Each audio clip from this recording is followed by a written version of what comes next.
and welcome to Caring Out Loud. Give yourselves a hand for being here. Thank you. I am Laura Collins. I am the Culture Change Manager at Family Values at Work, and this is part of our culture change work. We're using narrative tactics to make people understand that they are caregivers in their lives and care receivers every single day. Our leaders have made an economy that requires 2-3 incomes just to get by, and that's not even having a savings account, right? And there's no systems in place for us to be able to thrive, for us to be able to give the care to our loved ones that we need to give, for us to be able to give the care to ourselves that we need to give. And these structures are in place, and so we're here to share our stories, to make people understand, to make people feel connected to these caregiver stories that we're about ready to hear, and to make change. We've been working for 100 years to pass paid family and medical leave. Our organization has been working for 20 years. These policies are not going to happen until we change our culture, until we have different narratives to counteract the narratives of individuality, the narratives of, well, if you can't take care of your family, that's your own personal failing.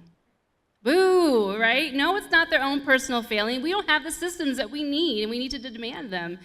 So we're changing those systems by making people understand so that they will be ready to engage the next time we have a federal paid leave bill. They'll be able to recognize themselves as a caregiver, and they need that, right?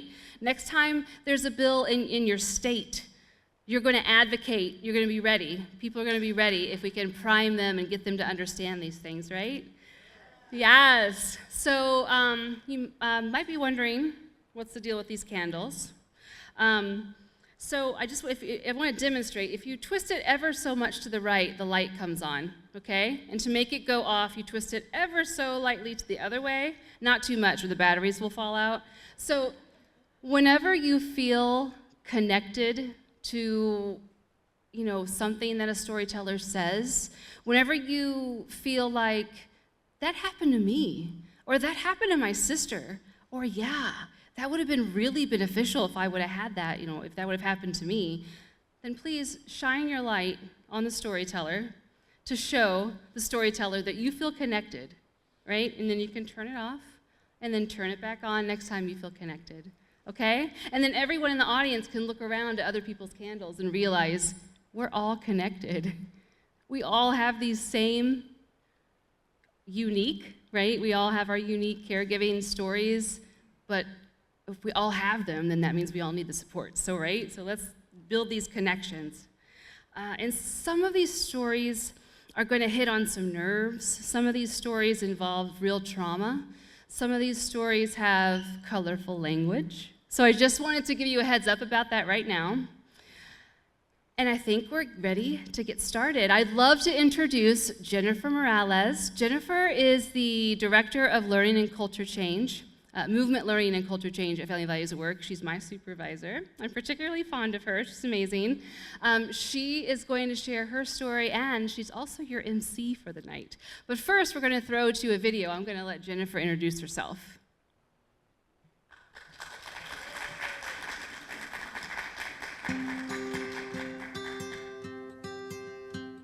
Hi, I'm Jennifer Morales, and I hope you'll see me as a storyteller, a parent, and an activist for paid leave for all people. To me, caregiving is noticing when other people need help, celebrating their strengths, and making sure we show up for all the things that they cannot do for themselves. My caregiving role model is definitely my friend Peter.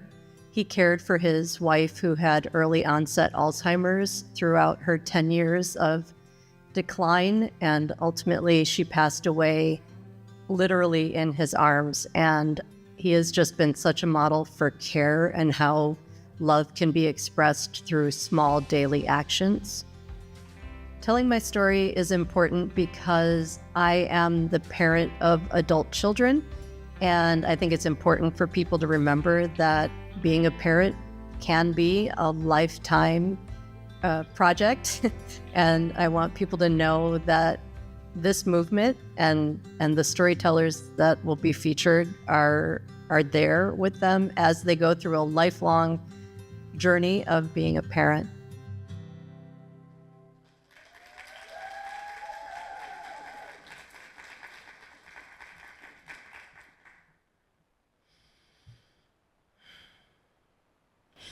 It began with a creeping sense of dread. I had heard that my youngest son, Cedro, was sick, and then I hadn't heard anything. Now, like a lot of 20-somethings, Cedro is often not great at getting back to mom on text and phone. But this silence felt different. I texted him one evening before bed, and in the wee hours that night, I woke up and I could not get back to sleep. I gripped my phone, my eyes wide open, as if my very sense of determination could make him respond.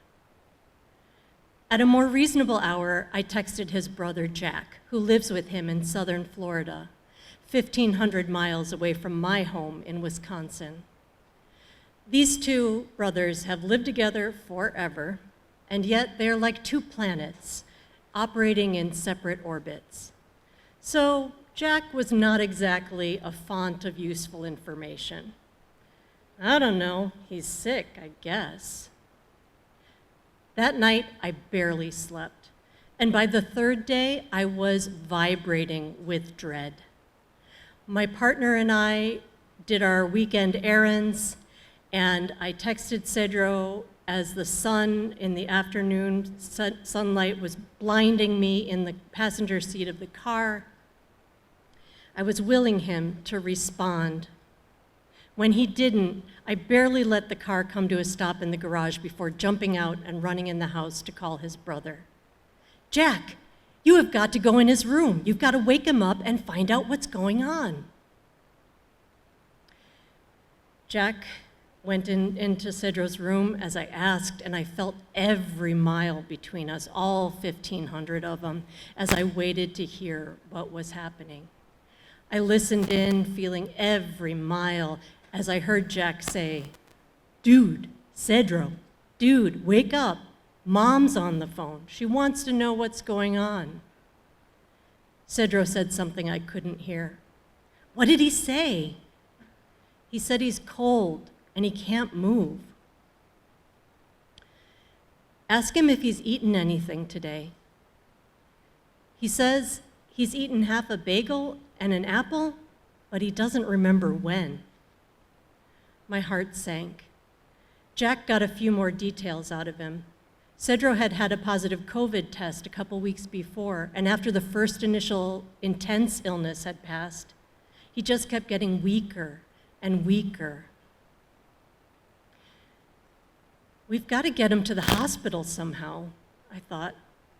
Getting him to the hospital seemed like a reasonable response, but not like 911 getting him to the hospital, right? I mean, is it an emergency if he's been like this for days? While I looked for flights to Florida, I asked Jack if he could figure out how to get Cedro to the hospital. I called medical transport places. Nobody answered. I called the local COVID testing clinic, see if they had any advice. They didn't have any. And I called the non-emergency police number. Also, they said, call the places I'd already tried. Jack didn't drive. I was in Wisconsin. Their roommate, soon to be ex-roommate, didn't want to transport a sick Cedro in his car. So we struggled to come to the decision that this was an emergency. I told Jack to call 911, and I looked up flights to Florida. While I was doing that, with one hand, I had Jack still on the phone and instructed him he's got to get his brother out of the bed and get him dressed. The report back was not good. He says he's too weak to stand. He can't put on his pants. He says he'll try again tomorrow. Tomorrow? Hell no. I had a ride to the airport and a flight purchase by the time the EMTs came down the stairs with Cedro to their ambulance. I don't remember a lot about the trip to Florida the next morning, except this. It was June 2021, and there had been a lot of stories in the news about unruly airplane passengers making scenes about mask wearing, scenes that turned into fights that got planes diverted to unexpected airports so that the troublemakers could get escorted off. I boarded my plane like a mother bear, my shoulders wide, my eyes blazing. Over my mask, I looked at every passenger around me in turn. My message: this plane is getting to the Fort Lauderdale airport in one piece and on time. Fucking go ahead and try some shit and I will take you down myself. That's all I remember about that trip.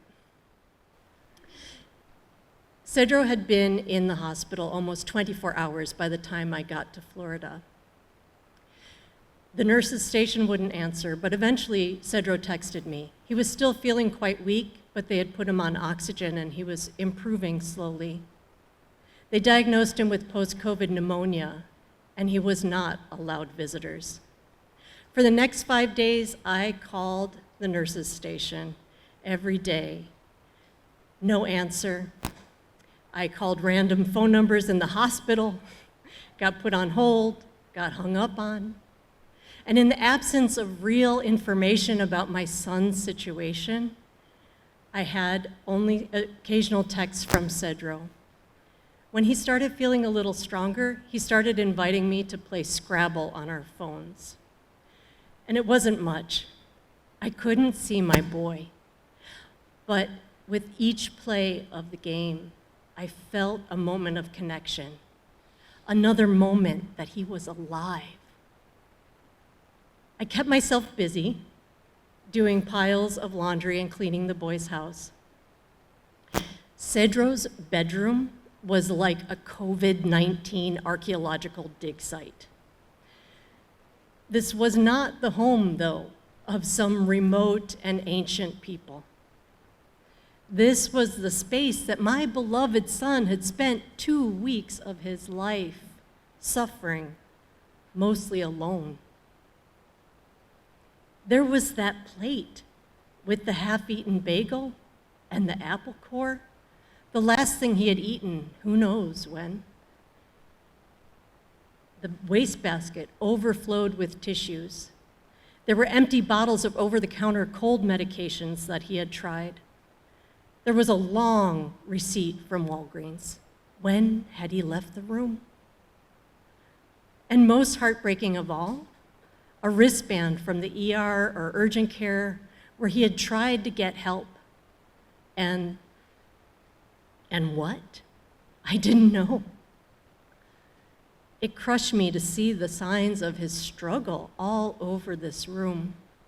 He had tried so many things to get help for himself by himself. The boys are good now. But this incident reminds me of some other time in our lives when we all lived in Milwaukee together, and Jack was very sick, the flu or who knows what. And he took the city bus from his college apartment to our house to crash on the couch. He didn't need anything from me except to watch over him while he slept. And it stuck with me, that idea of just being there for each other. The importance of staying alert to each other's conditions. It's how we keep each other alive. Thank you.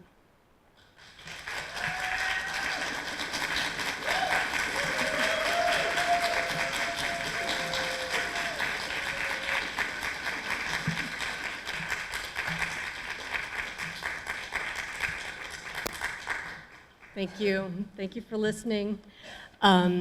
So as Laura said, I have the pleasure not only of being a storyteller tonight, but also your MC.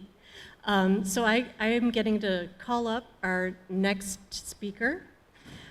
Keopu Relitz is from Hawaii. She is the mom of 3 and a badass advocate for children and her indigenous Hawaiian community. She is the policy lead at Papa Ola Lokahi, a Native Hawaiian health organization, and a volunteer with Hawaii's Children's Action Network, who is sponsoring her appearance here tonight. And here's a brief video for Keopu to introduce herself.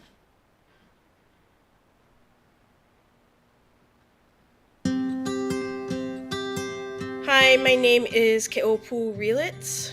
I want you to see me as a proud Native Hawaiian, as a mom of part Hawaiian, part Filipino kids, and as somebody who is deeply invested in making Hawaii a place for families where we can thrive, and especially for those of us who have called this place home for generations, that we ourselves could thrive.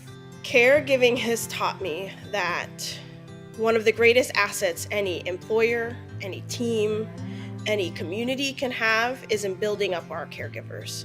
Caregivers are some of the most resourceful, creative, bold thinking, and just hardworking people. Telling my story is important because some of the most loneliest days and months of my life were in the time after I gave birth to my first son. And for a long time, I thought there was something wrong with me because because of the best and the worst, and I felt the worst oftentimes. So sharing my story for me allows me to share with others that they're not alone, that it is really hard, but it is also filled with joy, and that we can get through this together.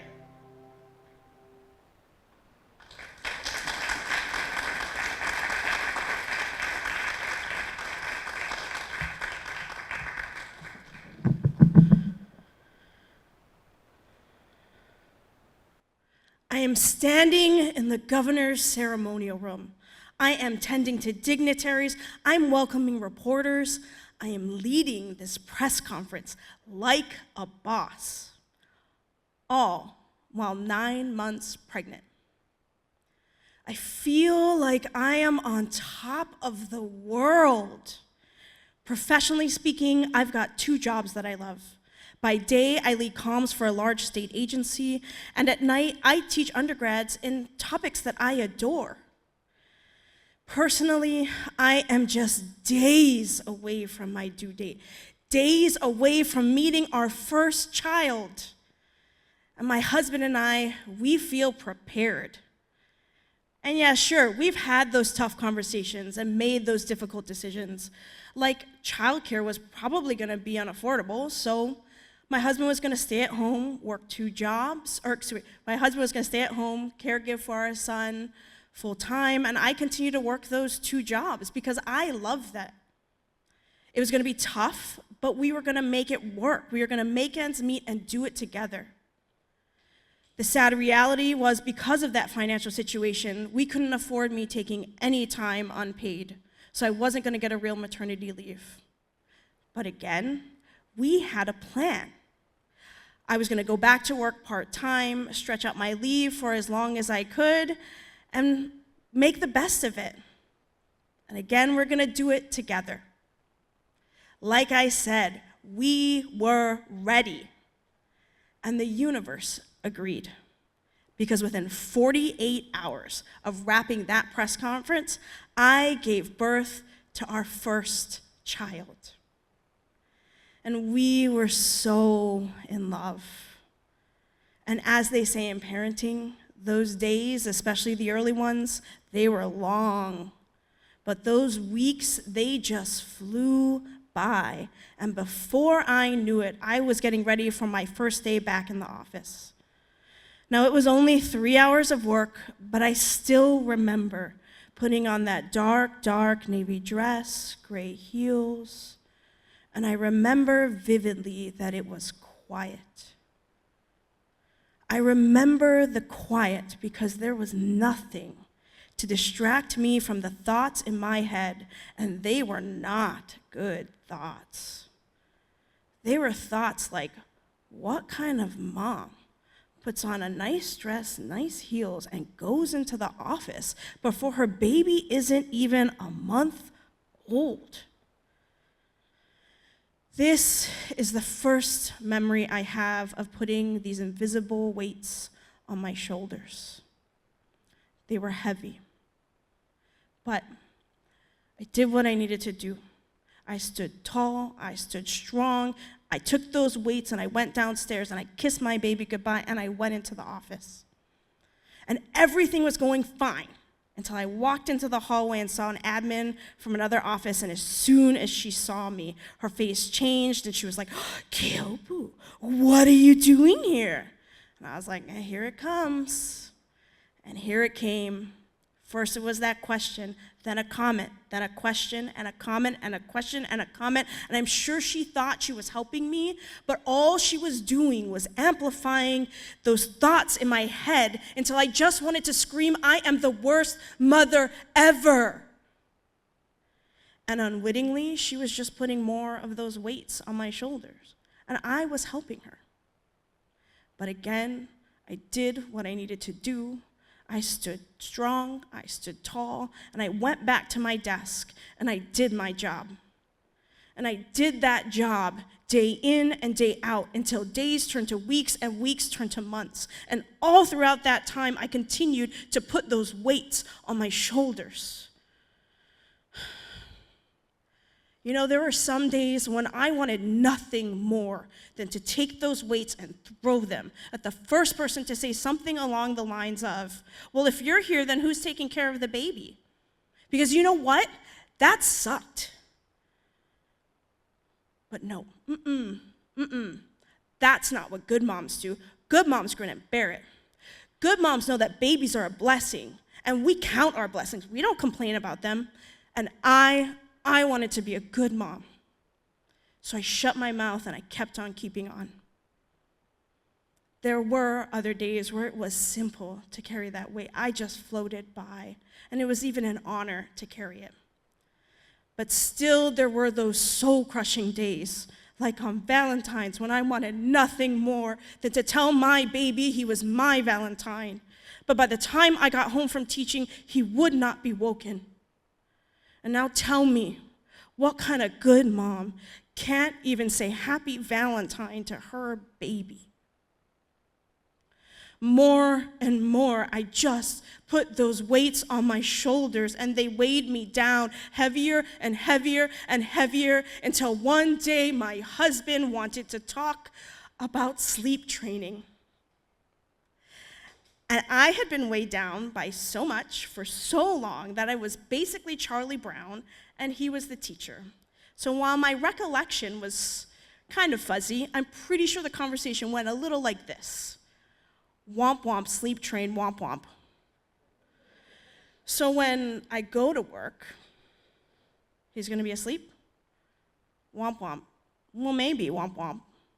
And when I get home from teaching, he's gonna be asleep. Womp womp. Yeah, probably, womp womp.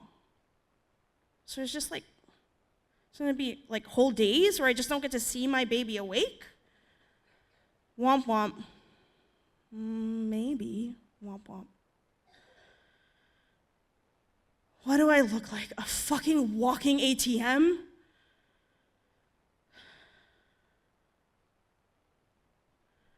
There are words that you speak that as soon as they leave your mouth, you know you are going to regret them until the day you die. It's like they leave your mouth like this puff of smoke. You watch them waft away, and you can never take them back. These are words that I said to my husband, someone who I still consider to this day one of the greatest caregivers I have ever met. I said these words because I had finally broken under the weights I had put on my shoulders. And for the longest time, I thought that weight was guilt and shame and judgment.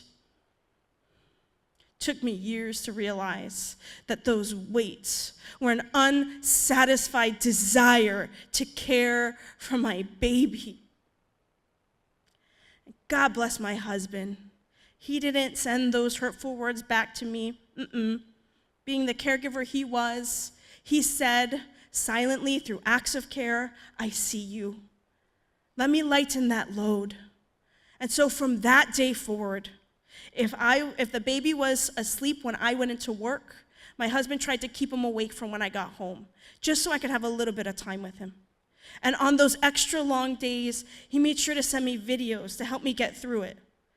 Brick by brick, my husband was helping to lighten those loads, that weight that I had put on my shoulders for so long, and in doing so, he unearthed an ache that I could not articulate at that time. And that ache was a desire to be Peely, to be close to my baby. So in caring for me, my husband helped me cultivate a relationship with that baby who is now 8 years old.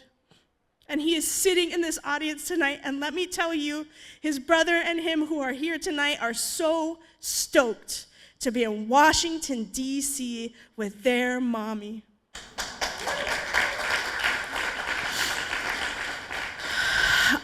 I have been trying ever since to write those words, to pay it forward. And so I have pursued a career in which I get to fight for families like ours.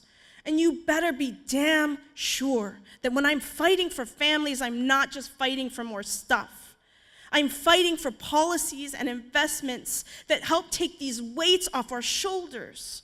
Because most times, what caregivers need most is someone like my husband to say, I see you. You matter. Now come here.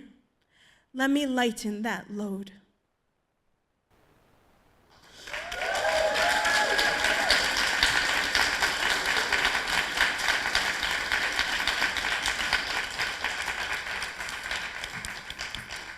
Thank you, Keopu, for an amazing story of family sticking together to lighten each other's loads.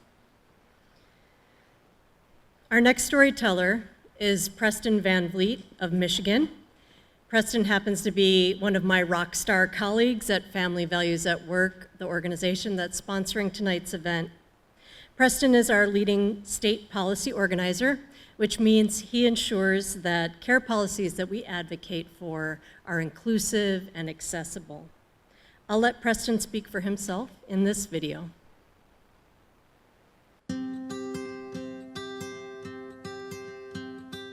Hello, my name is Preston Van Vliet, and I want you to see me as a survivor, advocate, and as your friendly neighborhood queer and trans person. To me, caregiving is being able to show up with love and empathy when your person needs it. It's also when you need to know the logistics of what needs to be done, like what is their dose for the medication that they're taking, and what is their schedule of doctor's appointments, so that, you know, I can make sure I can be there to take them. Caregiving has taught me really just how short life is and how special it is to have the right resources at the right time to be able to provide care for my loved ones. Telling my story is important because I felt really isolated during these experiences, and by sharing them, it helps me to heal that pain through connecting with you all. And if my story can help someone else feel less alone, then what more could I ask for?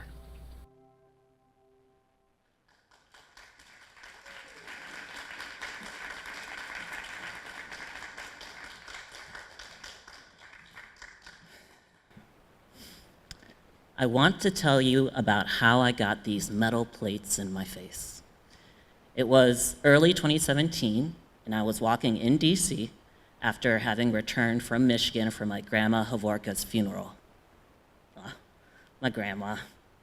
We were kindred Leos who loved eating ice cream and dancing and talking about cute boys. After she had several strokes and started having dementia, I was the only one of my siblings who would go visit her regularly. Even though my mom told me not to come out to Grandma as transgender, to come out to her as Preston, she knew who I was. I was her favorite grandchild. And sure, maybe it was weird to her that I had a beard now, but that didn't matter. She had called me handsome the last time I had seen her.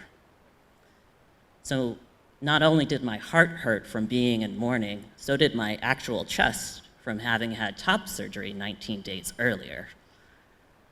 Pain is this funny thing where it can signal an injury or a loss, but it could also represent a new and welcomed beginning. And top surgery was such a blessing. But my partner at the time did not show up to care for me the way that I thought he was going to. So I felt frustrated and alone. And then Grandma died, and I just knew that I had to power through this time on my own. So I'm walking, and I see these tall, dark shadows ahead of me on the sidewalk. And suddenly, there was these red flashes, red so dark it could have been black. And maybe my vision had gone colorless because it turned out I had been jumped by two strangers. They broke my nose, gave me a concussion, and broke my jaw in 7 places. But I really had no idea at the time what had just happened to me. I somehow walked to my apartment, unlocked both doors, and I start calling for my partner.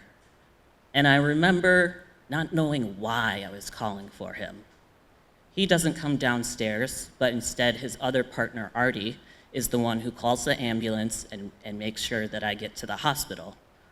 Artie would later tell me that when my partner came downstairs, I started apologizing to him, saying, I'm sorry, as if I was scared that he was mad at me. It was Artie, who is another transgender person, who advocated for me at the hospital when the staff misgendered me and called me the wrong name. I was severely concussed, okay? I couldn't see well, couldn't hear well. Everything was just so shaky. It was like I was in an earthquake that was lasting for hours. So I really needed that support from Artie. My partner, who is not transgender, was there for some amount of time, but this dude, he freaking leaves the hospital without telling me and takes Artie with him. I felt so scared and alone and very confused. So it's the next day that I have jaw surgery to permanently implant the metal plates that are now in my upper jaw, right below my sinuses. And thus begins a 6-week ordeal of having my jaw wired and of living on a liquid diet. I had paid leave. Oh boy. And I'm so glad that I did, because as you know, you cannot afford to live in DC unless you're getting paid somehow. So I get home from the hospital, and honestly, I have no idea how that happened. Nobody came to pick me up. I just appeared at my house somehow. And what does my partner do? He leaves town for work. And he had paid leave, but he sure as hell did not use it on me. I just felt at my freaking wit's end about this dude. His controlling behaviors about my gender expression, that wasn't enough for me to break up with him. His choices to just peace out after top surgery instead of taking care of me, that wasn't enough. But this series of abandonments, this was enough. This was the pain that harkened a new beginning for me. But I just couldn't break up with him at that exact moment. I couldn't talk. And just with everything I had been through, my brain and my head was just this swollen red and purple tomato. I now believe that my grandma, who I'd been in mourning of when the assault happened, became my guardian angel for me at this time. That she saw the assault, She can now see me more clearly and who I was as a transgender person, and perhaps she saw the all too familiar abusive relationship that I had been in. So she made sure that I had help when I chose to accept that help. About a week after the assault, my blood was still all over the porch. No one had gone out there to clean it up. And so I decided I was gonna go do it. And Artie opens the door and tries to stop me from doing it. And I tell them to go back inside and that it had been long enough. It was time for me to do it now. I admittedly felt ashamed about what had happened to me and how this person, my person, who just should have been there for me, repeatedly was not. In my concussed brain, his abandonment of me was somehow my fault. So when he was gone and after he came back, it was my other chosen family who showed up to care for me when I let them. Artie took me to a follow-up doctor's appointment, and their mom made me food. Wendy, my boss at the time, who was just this bright and incredibly enthusiastic person, came over to make me smoothies and showed me how her family cut mangoes. She also brought her baby over, and he shined his light on me. Sade, my best friend at the time, she came over to laundry my bloody clothes and fundraised to buy me new ones when the dry cleaner said that they weren't salvageable. She took me on walks, held my hand, and played music for me. I felt cared for. So it's at the 6-week mark of having my jaw wired, and with the love and care of my chosen family, that I finally had the strength to break up with this dude. Yes, thank God.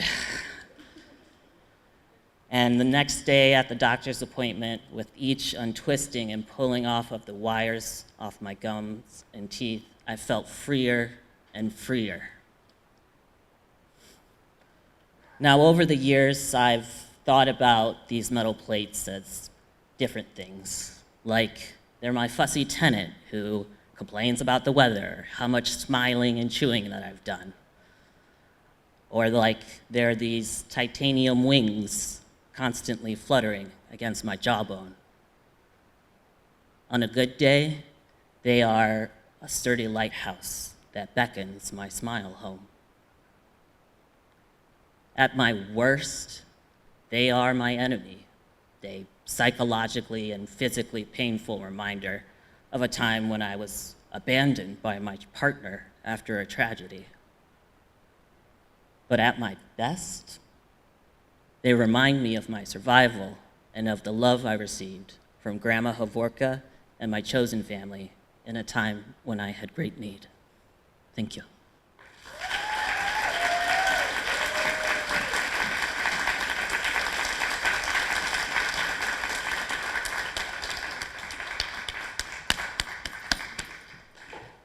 Preston, thank you for that brave story celebrating chosen family, which is so important.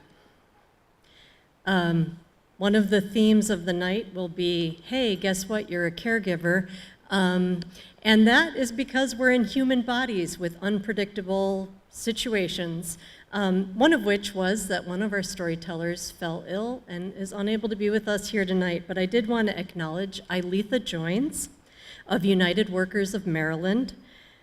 She was hoping to share her story and had done the prep work to do so, and wanted to tell us about the isolation that she felt after the birth of her first child and her partner's struggle, their struggle together to piece together childcare and full-time work. And I know that's a story that everyone, many people in our economy can relate to, so it's disappointing, but we want to honor Ilitha's effort in putting together a story and by sharing this video.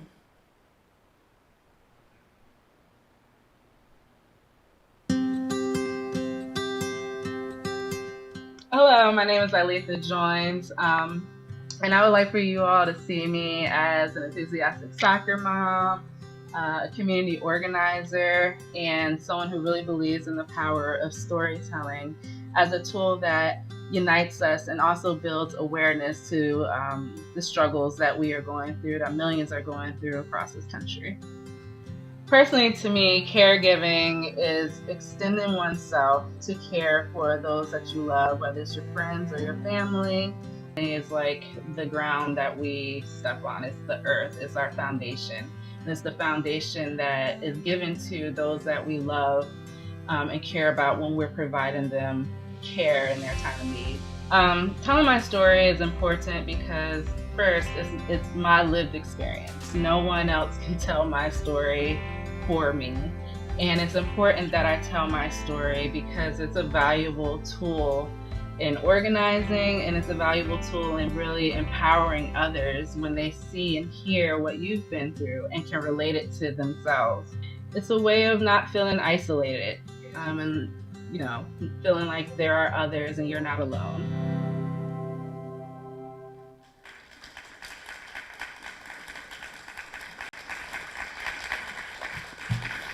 So hey, Ilitha, we miss you. Our next speaker will be Chris Garcia.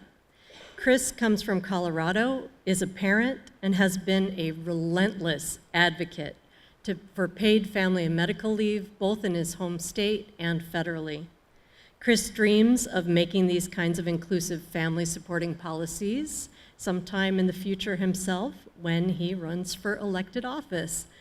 And here are some insights from Chris.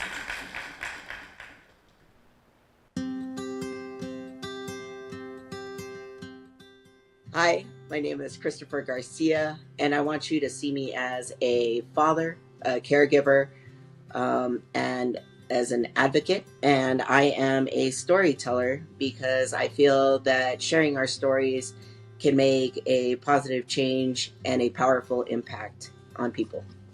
Caregiving for me is having the peace of mind to be able to be there for my family and friends when they need me the most, knowing that I can be there at a moment's notice should they give me a call.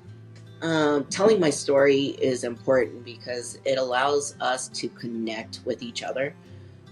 Even though we come from all different walks of life, the impact that our stories share, sometimes you feel like you're all alone, and hearing that somebody else went through it, sometimes gives you hope, because it's like if you see that they've made it through to the other side, lets you know that not only has somebody been through that same or similar situation, but that there is, hope on the other side once you get through it. That there is somebody that's been through it and, can go through it with you.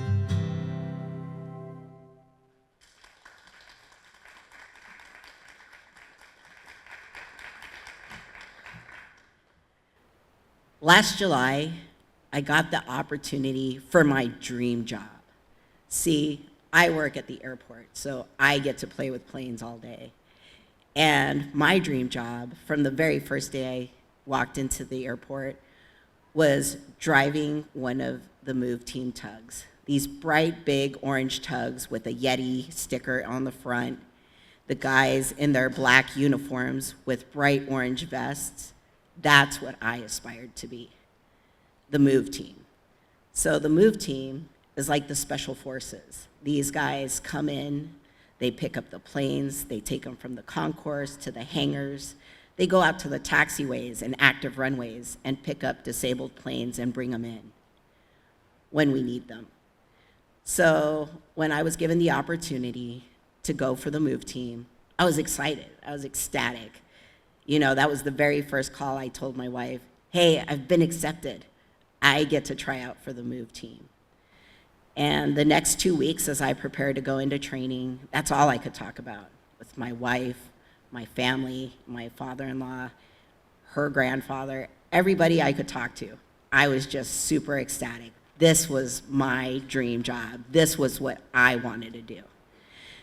So as I got prepared, I knew that the next 6 weeks were going to be grueling, that only 30% of people actually complete the training.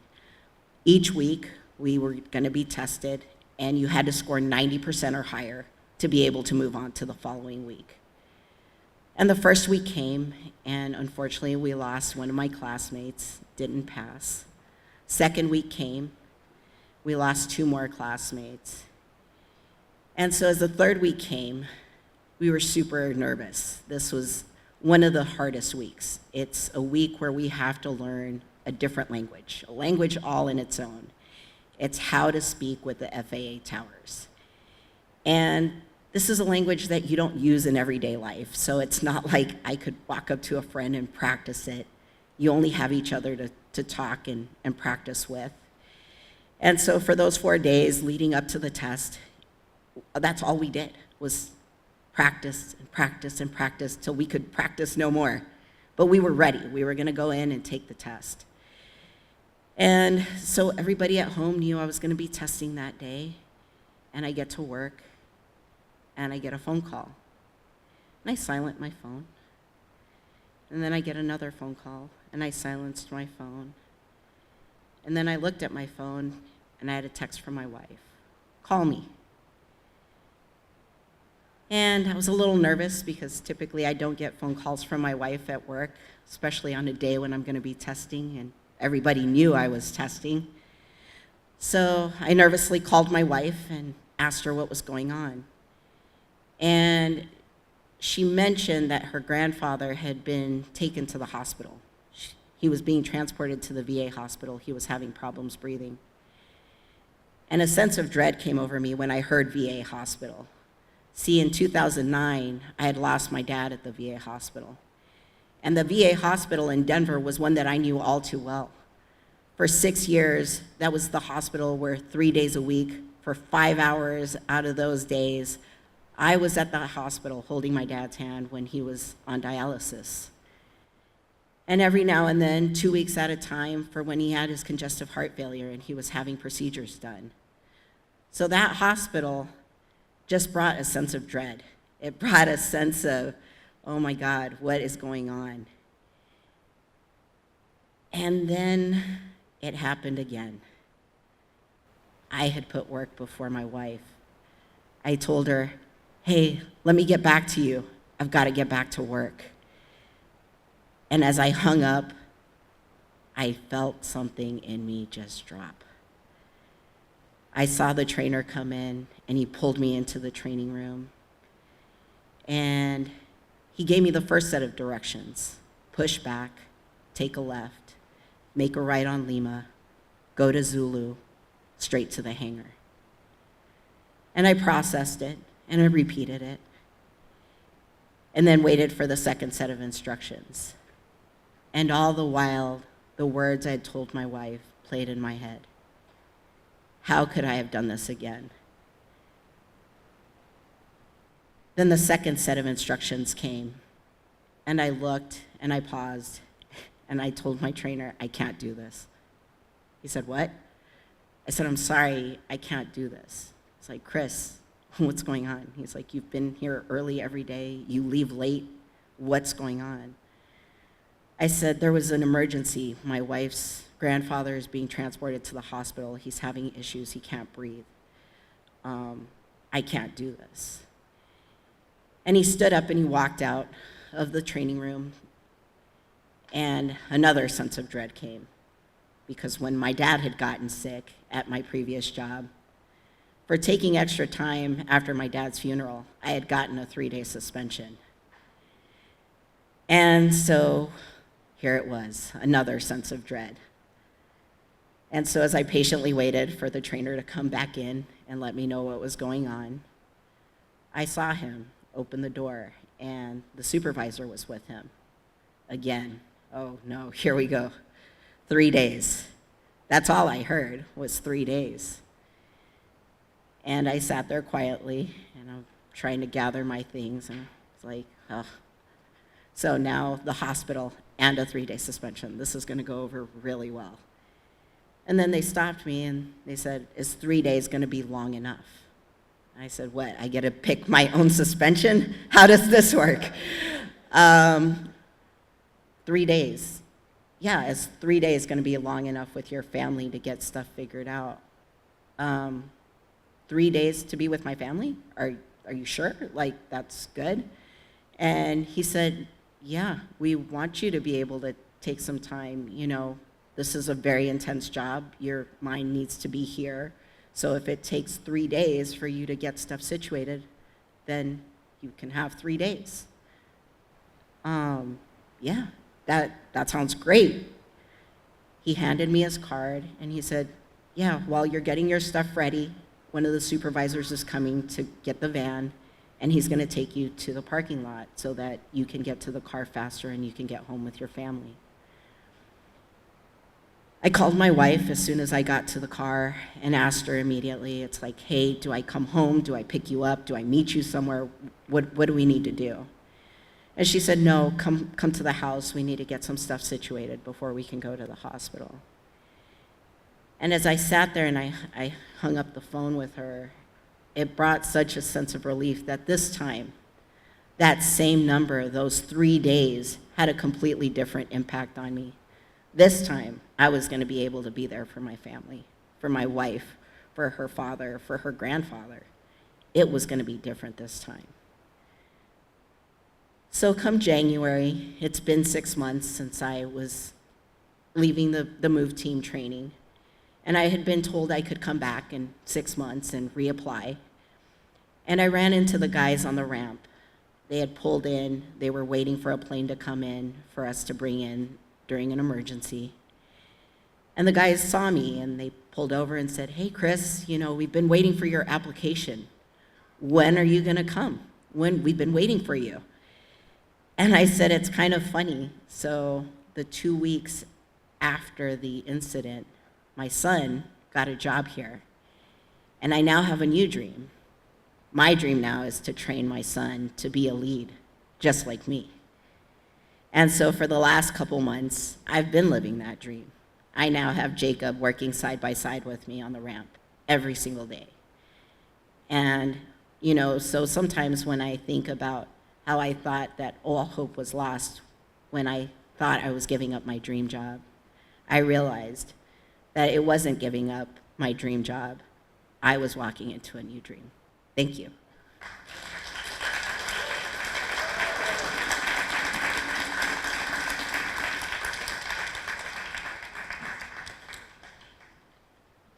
Thanks so much, Chris. Our next storyteller is Rhonda Wilson of Georgia. She's a devoted activist with her state's chapter of 9 to 5 National Association of Working Women, helping working people learn about their rights and organizing them for a better future. Meet Rhonda in her own words on this video.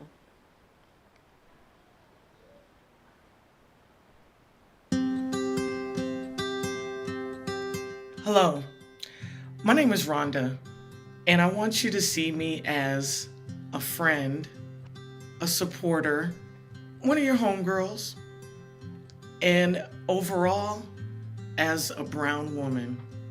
The first time I saw someone give great care, that was actually a coworker who is now a really, really good friend.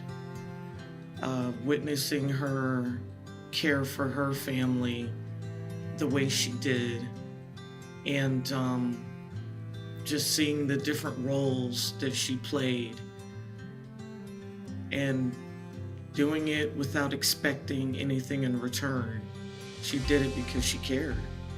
Telling my story is important because I want people to realize the full scope of different narratives. Heard of different stories where people needed care, where I was just kind of struck, taken aback. So it's important to tell my story just to show a different perspective and for people to learn a different perspective and open their minds a little bit more on the different ways to help someone else.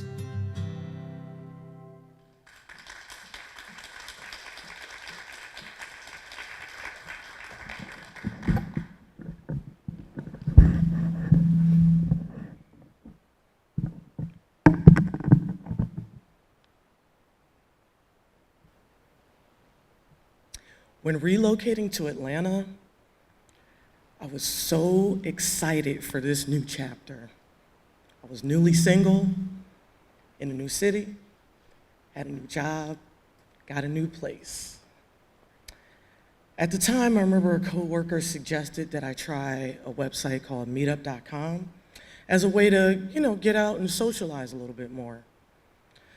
So for those of you who aren't aware, meetup.com, it's a great platform. You join other groups that you share similar interests with. So for example, if you love art shows, if you're a foodie, as we used to say back then, there's a group for that. So I joined the Single Ladies Group of Color. So in the beginning, our group was pretty large. We used to do events like, meet early mornings on the weekend for coffee in Midtown, meet at Piedmont Park, and simply just take a walk. Early on, I could tell there was a small core group of us that was starting to break away, and we were forming our own connection. That was Jessica, Maria, Lisa, and myself. So we would text each other a few times a week, started calling all the time, and then we started doing our own little hangouts between each other. I remember one evening, I get a phone call. It was a doctor from Emory. She tells me that Lisa came in on the ambulance unconscious, and from what she can tell, she had a brain aneurysm.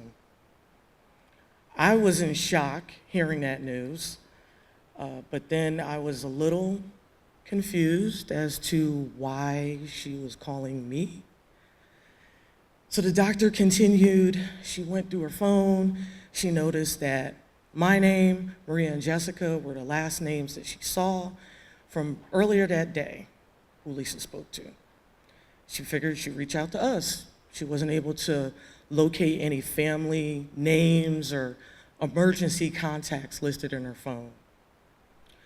So the doctor made it clear Lisa needed support, she needed it now, and that I was it until click.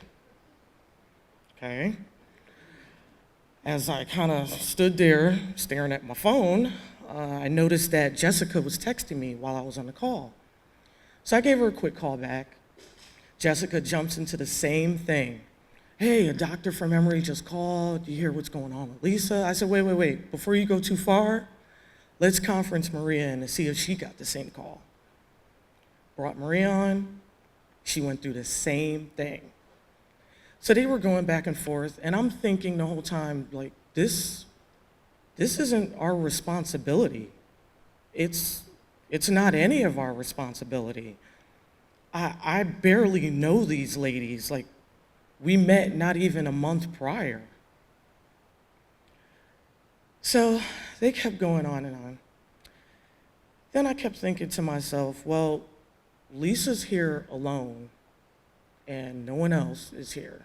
And we're all in that same situation. We're single, we're in a new city, and there's no family close.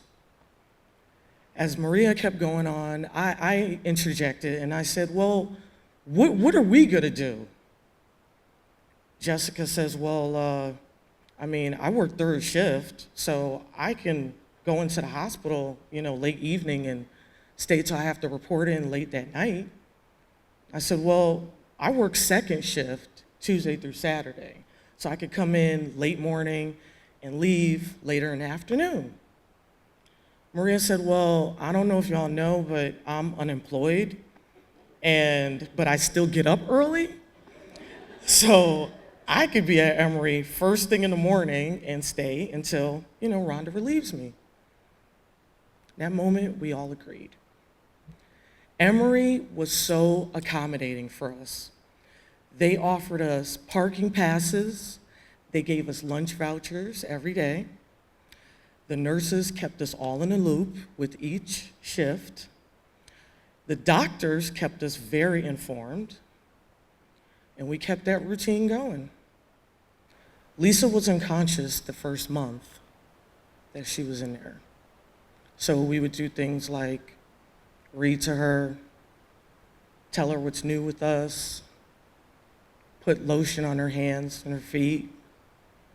Then when she slowly gained consciousness, we started doing things like helping her walk to the bathroom, walking through the hospital hallway, During that time, we discovered that Lisa and her family were amongst the dislocated residents from New Orleans, and due to Hurricane Katrina. So she had only been in Atlanta only a month prior to even joining the meetup group. The doctor was also able to locate her daughter, who was living in Houston at the time. And her daughter confided in us, stating that her employer was giving her a hard time about coming to retrieve her own mother, even going as far as threatening her if she dares set foot out that door to go to Atlanta. Because of that, Emory ended up keeping Lisa an additional 3 to 4 weeks. But we all still stayed by her side. We also discovered that, her daughter, she was able to come down also and bring the truck, get everything situated. We helped her clean her apartment out, and she brought her mom home, finally. Overall, that stay at Emory for Lisa was a little over 4 months in total. About a month after Lisa went back to Houston, she gave us all a call. She thanked us for, coming to her aid, helping her time of need, and that she was still kind of slowly recovering. I remember being on a phone call with my mom and grandma at the time, and I'm telling them, what's going on with Lisa and that she's at Emory Hospital. And, "Oh, wow," was their only response, which kind of surprised me. They didn't understand why we were even doing this. I mean, they were aware that I only knew these ladies a month before all of this even happened. See, my family, my immediate family, is very small. So my only experience with care was only with us, no one else. That experience showed me that caring goes beyond your blood family, and that it's okay to care for someone, even if they're not a direct relative. We all still need care. Thank you.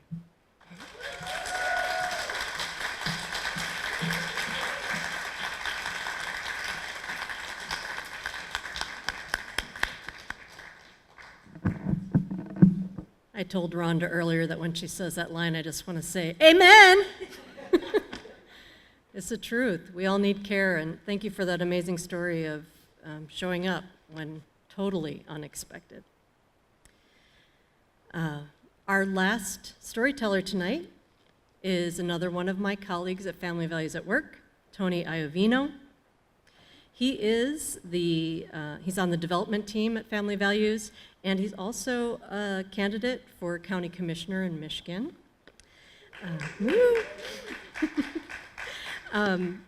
He's currently serving as our individual giving manager, so I encourage you to give him all of your money after this event. But in the meantime, let's get to know Tony a little bit from this video.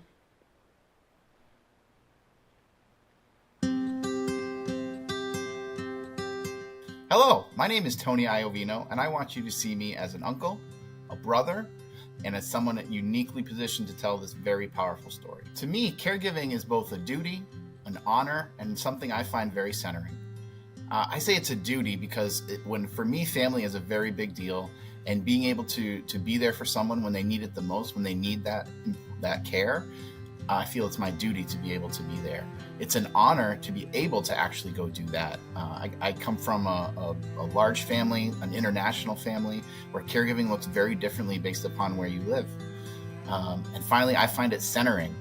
When I'm doing caregiving, all the other stressors of everyday life melt away, and it's very clear to me what's important in that moment, and it's who I'm caring for and where I am. Telling my story is important because I'm a straight white guy living here in Michigan. I've always known I've been a straight white guy, and I realize I don't necessarily look like a caregiver or what folks may think of when they think about caregiving. but they should, and I hope more people do. And I also have to own that folks like me are the people that are standing in the way of these caregiving policies. So I feel like it is very important for someone like me to raise my hand and go, hey, I'm a caregiver too. These issues affect all of us. And so that's why I think my story is so important to share.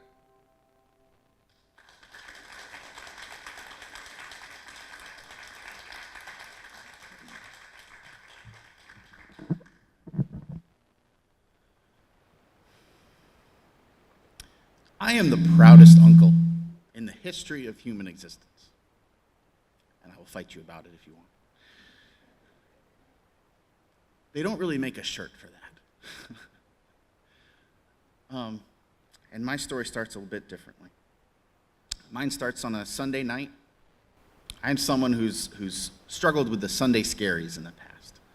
And so my wife and I, to combat that, we started a kind of a new tradition. We would make a nice meal on Sunday night, we'd watch something on TV, and that was really helping and sort of taking my mind off of it. So I still remember steak tips, fingerling potatoes, had some nice wine, and we had an episode of Maisel ready to go on TV. It was a perfect Sunday night. My dog Tucci was right next to me. I'm not a childless cat lady, but I am a childless dog dad. So we can unite and be one. So we're all just about to sit down. And I don't think either of us had even taken a bite, and the phone rang. I'm not great at answering my phone to begin with, and when we're eating, never really. My wife happens to look at the phone, and I do too. And it doesn't come up for a second, but then it comes up, a hospital. And something snapped, almost felt like it broke in my brain, like I just stepped on a twig or something. And I just had this sense, this is bad. And so my wife did pick up the phone. And it was very scary, terrible news. There was a car accident. My brother Dave, my sister-in-law Katie, their little boy Mikey had been in this awful accident. They were going to the hospital, and that's all we knew. We didn't know how bad. Were they alive? The little boy. Panic. We didn't know for a couple hours. Those minutes felt like days, the hour felt like a decade. Finally, we do hear what I think I had known and what my brain was trying to protect my heart from. We had lost Dave in a moment. He was gone. In fact, the car wreckage was so bad that the firefighters later told us that had Mikey, the little boy in the back, not cried out or made some sort of noise, they would not have even known that anyone else was in the car. And so now we have to get to a hospital, already knowing we've lost one family member and we don't know the status of these other two. Katie, my sister-in-law, had a horrific gash in her head. She was in and out of consciousness. She had shattered her arm. Mikey somehow, miraculously, had some bruising, but was otherwise okay. Traumatized for sure, but physically, he was okay. I still remember, he's okay. And what broke my heart so much that night was Katie, even as she's in and out of consciousness, all she wanted to do was hold Mikey. But she couldn't because she was so injured and it would hurt so bad. And that was very hard for Mikey to understand. And so I just remember in those moments feeling so helpless and thinking, Dave, what on earth would you want me to do? And I just started picking Mikey up. And I held him and I held him and I held him forever. I remember at one point someone goes, hey, do you want me to take him? I think I think it was like a nurse or something. I shot this person, I think, daggers through my eyes of like, are you kidding me? Like, I will hold this kid until the end of freaking time. Like, I will figure out how to grow new arms when they get tired. It doesn't matter. We'll figure this out. And so family are arriving and everyone's coming and we have so much to do. We have to care for Katie. We are just learning through this accident that Katie was pregnant. She had just recently found out. She had told one or two people, but she was going to tell our whole family the next weekend. And so now we're obviously concerned and worried about that. Thankfully, we'd had that checked out and everything was okay. But she still had so much, a long road to recovery. Out of my entire big, fun, crazy Michigan family, I was the only one who had access to a paid leave program. The only one. There is no state program, and as we know, there's no federal program. So it's like Sunday, now it's like 4 a.m. into Monday, and I remember writing my supervisor and my team and just going, I don't even know how to tell you what's happened. I gotta go, and I don't even know what's gonna happen. But I knew because I had paid leave, I didn't have to worry about my job, and I could just focus on Mikey. And so that's what I did for weeks, was I just thought about that little boy and how I could spare him some pain and maybe bring him an ounce of comfort. I remember a couple days after the accident, now we're doing the funeral. And my job during the funeral was Mikey duty, because over the past couple days we had just been inseparable. And, Mom had so much to do, Katie had so much to do during that. She had to give the eulogy, all these different things that are just impossibilities. And so I had Mikey, and it was about maybe a 60-minute service, and I remember just thinking, hoping, oh gosh, I hope somehow he makes it through this service. And we're 30 minutes in, he's doing fine. 40 minutes in, moving. 45 minutes in, he's melting down. I'm like, oh no. So I just kind of glance over at Katie, at Mom, and I just sort of instinctively go, okay, I grab him and I get out of the room. We're in this big church, and they have this tiny little playroom in the back. I close the door, and he's just crying and crying and crying. And I feel so helpless, and just all I want to do is take this kid's pain away. And he doesn't even know why he's in pain right now. And there was this tiny little window, and because I could not get him to stop crying, I wanted to jump out of the window. And I just kept playing, hoping that something would work. And a few minutes later, he stops crying, and we're playing. And we watch an episode of his favorite TV show. And something happens in me that clicks. Maybe it was a little of Dave going, you've got this somehow. You're going to figure this out. And so we figured it out. Katie made a full recovery. She's back at home now. And we just celebrated baby McKenna's 1-year birthday. It was an amazing day. Mikey's 4. He just started a new school. I've done preschool drop-offs. I've done Paw Patrol days. I've done, the weird things I've done now that I did not expect, but they've been joyful every moment. Dave and I were both big baseball guys. It's one of the things we bonded over. And I got the opportunity to take Mikey to his first Major League Baseball game. I would have loved to have done that with Dave, but I know he was happy that we did that together. When McKenna was born, I was able to take her home from the hospital. I was the one who walked her out of the hospital. I'll never forget that. None of that is possible unless I had a paid leave policy. I would have been worried. Couldn't have been there. I would have been at home. My mother-in-law cared for Katie while she was recovering, and she took FMLA, which we passed many, many years ago, but it is unpaid leave. My family are farmers, small business owners, CNAs, preschool teachers, the same people that we clapped for during the pandemic, hailed as heroes. You're essential workers. You're the top of the food chain. Where the hell is their paid leave if they're so essential and important? We treat them not like they are essential.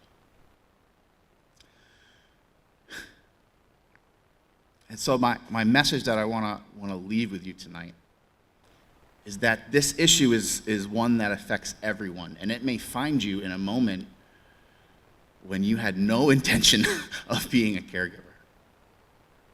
But I'm so thankful I found family values at work when I did. I had access to a paid leave policy when I did, and I could be there for Mikey when he needed it the most.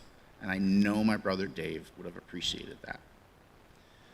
So I was going to say, when you all go back to your communities, whether you're here or whether you're viewing online from all across the United States, I was going to say, politely, we should ask candidates for office this November, what's their stance on paid leave? No, I'm over that. I'm ready to demand from people, you better support paid leave, and instead of, I don't even want to ask you, do you support it? I want to know, how much do you support it, and how are you going to get it passed this next legislative session? Thank you.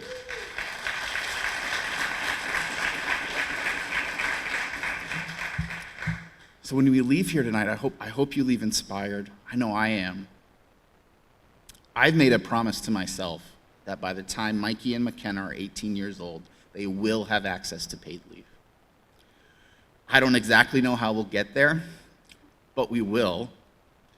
I really hope it doesn't take until one of their 18th birthdays, but I'm in it that long if that's what it takes. Because one more day is going to be too long without paid leave. I want this passed for Dave and Katie, for Mikey and McKenna, and so that no family ever has to face a tragedy alone again. Thank you.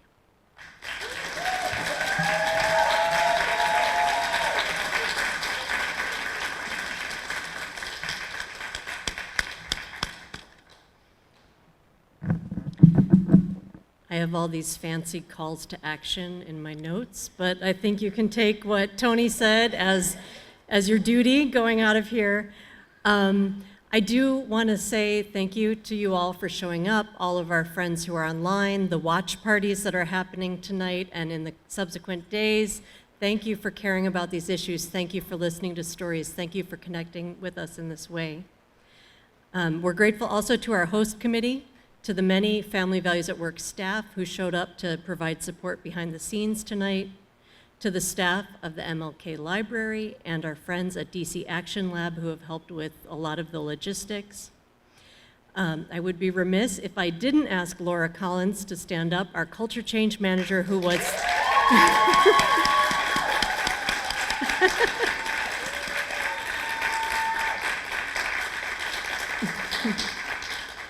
Laura was the guts and the brains of this whole evening, and has just done an amazing job. Many rounds of applause to come. I also want to ask our storytellers to stand up one more time and tell the audience thanks for being here. I want to thank them.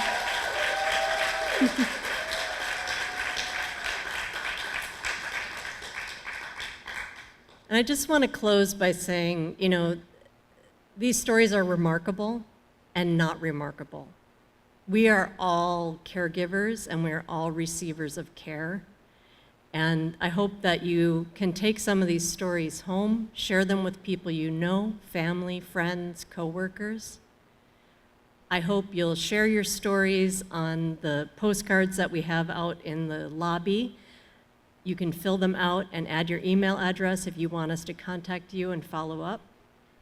On the back of your program is a QR code to sign the pledge to be a care voter this year and every year. And in addition, like Tony said, take these stories to heart and take them out into your advocacy and demand the policies that will support our families and our ability to care for ourselves and a care economy that allows us to thrive. Thank you so, so much for being here tonight. Good night.